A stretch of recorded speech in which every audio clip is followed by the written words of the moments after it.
వీరుడు హిరణ్యకశిపుని యాగనలకు అందము లేకున్నది. విష్ణు భక్తులు హింసలు పాల్గొచున్నారు. లోకములు హిరణ్య నామంతో మారుమ్రోగుచున్నవి. దుష్ట శిక్షకులు శిష్ట రక్షకులు మీరే ఇలా మౌనంగా ఉన్నా దేవగణాన్ని రక్షించేవారు ఎవరు స్వామి? హిరణ్యకశిపుడు బ్రహ్మ వరప్రసాదు, అసహాయసుడు. అతనిని జయించుట ఎవరికీ సాధ్యము కాదు. జగన్నాటక సూత్రధారులు దేవి, సాధ్యాసాధ్యములు కూడా సమయములు ఉండదు. ఆ సమయము ఇప్పుడు ఆసన్నమైనది. ఇప్పటి వరకు హిరణ్యకశిపునికి ఉచ్చదశ మొదలము ప్రారంభమైనది. పుత్రుడే తండ్రికి మరణకారకుడు కావాలి.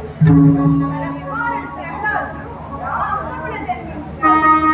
తన నిరంతర నారాయణ జపస్మరణ హిరణ్యకశిపుని మానసిక హింసకు భోగాగ్నికి గురిచేయదు. ప్రహ్లాదుని ఎంత తీవ్రంగా హింసించినో మృత్యువతునికి అంత చేరువగు.